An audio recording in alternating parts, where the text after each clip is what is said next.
ভগবান শ্রীকৃষ্ণ গীতায় বলেছেন, এই সংসার আমারই মায়ার দ্বারা আচ্ছাদিত। এই সংসার আমিই সৃষ্টি করেছি। এই সংসারের আমিই পালনকর্তা, আবার আমিই সংহারকর্তা। আমি অতীত, বর্তমান এবং ভবিষ্যৎ এর সব কিছু জানি, কিন্তু বাস্তবে কেউ আমাকে জানতে পারে না। মানুষকে সবসময় সত্যের পথে চলা উচিত, তার কারণ সত্যের কখনো বিনাশ হয় না। মৃত্যু হলো একটি নিরেট সত্য, যাকে কখনো পরিবর্তন করা যায় না। মানুষ যেমন জীর্ণ বস্ত্র পরিত্যাগ করে নতুন বস্ত্র পরিধান করে, দেহীও তেমনি জীর্ণ শরীর ত্যাগ করে নতুন দেহ ধারণ করেন। এটাই হলো প্রকৃতির নিয়ম।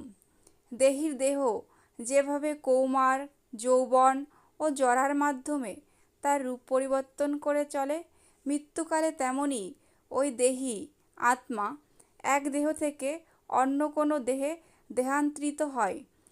জ্ঞানী ব্যক্তিরা কখনোই এই পরিবর্তনে মুহ্যমান হন না, কারণ তারা জানেন যে যার মৃত্যু হয়েছে তার আবার জন্ম হবে, আর যার জন্ম হয়েছে তার আবার মৃত্যু হবে।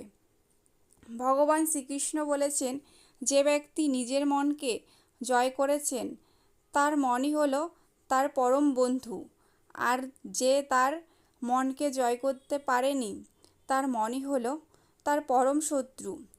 সময় কখনোই মানুষের তৈরি পথে চলে না, সময়কেই মানুষের তৈরি পথে চলতে হয়।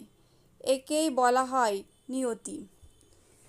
জীবন তখন কঠিন মনে হয় আমাদের কাছে যখন আমরা নিজেকে পরিবর্তন করার বদলে পরিস্থিতিকে পরিবর্তন করার চেষ্টা করি।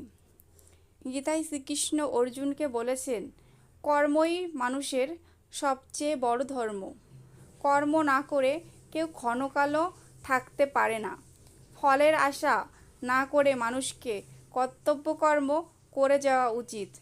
ভগবান শ্রীকৃষ্ণ বলেছেন, এই সংসারে আজ যা তোমার কাছে আছে, কাল তা অন্য কারোর হয়ে যাবে। এই পৃথিবীতে আমরা খালি হাতে এসেছি, কিন্তু যাবার সময় আমাদের কর্ম আমাদের সাথে যাবে, আর সেই কর্ম অনুযায়ী আমাদের পরবর্তী জীবন নির্ধারিত হবে। গীতা আমাদের শিক্ষা দেয় যে তার মনের চঞ্চলতাকে নিয়ন্ত্রণ করতে পেরেছে সে তার লক্ষ্যে পৌঁছাতে পারবেন। হরে কৃষ্ণ।